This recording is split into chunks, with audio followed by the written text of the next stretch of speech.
آپ صلی اللہ علیہ وسلم کی عجیب مناجات۔ مسند احمد میں ہے کہ احد کے دن جب مشرکین ٹوٹ پڑے تو حضور صلی اللہ علیہ وسلم نے فرمایا، درستگی کے ساتھ ٹھیک ٹھاک ہو جاؤں تو میں اپنے رب العزت کی ثنا بیان کروں۔ بس لوگ آپ صلی اللہ علیہ وسلم کے پیچھے صفیں باندھ کر کھڑے ہو گئے اور آپ صلی اللہ علیہ وسلم نے یہ دعا پڑھی، یعنی تمام تعریفیں تیرے ہی لیے ہیں۔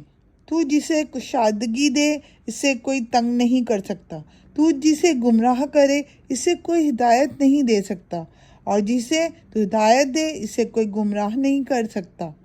جس سے تو روک لے اسے کوئی دے نہیں سکتا، اور جسے دے اس سے کوئی باز رکھ نہیں سکتا۔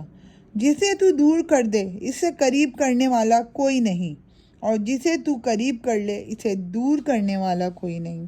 اے اللہ، ہمیں اپنی برکتیں، رحمتیں، فضل اور زندگی کشادہ کر دے۔ اے اللہ، میں تجھ سے ہمیشگی کی نعمتیں چاہتا ہوں جو نہ ادھر ادھر ہوں نہ زائل ہوں۔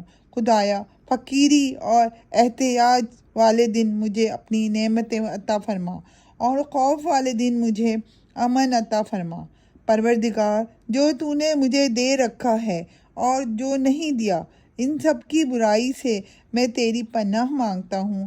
اے میرے معبود، ہمارے دلوں میں ایمان کی محبت ڈال دے اور اسے ہماری نظروں میں زینت دار بنا دے، اور کفر، بدکاری اور نافرمانی سے ہمارے دلوں میں دوری و دعوت کر دے، اور ہمیں راہ یافتہ لوگوں میں کر دے۔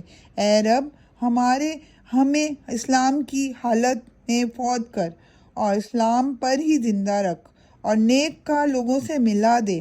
ہم رسوا نہ ہوں، ہم فتنے میں نہ ڈالے جائیں۔ خدایا، ان کافروں کی ستیہ ناش کر جو تیرے رسولوں کو جھٹلائیں اور تیری راہ سے روکیں۔ تو ان پر اپنی سزا اور عذاب نازل کر۔ الہی، اہل کتاب کے کافروں کو بھی تباہ کر۔ اسے سچے معبود۔ یہ حدیث امام نسائی علیہ السلام بھی اپنی کتاب ام العیون واللیلہ میں لائے ہیں۔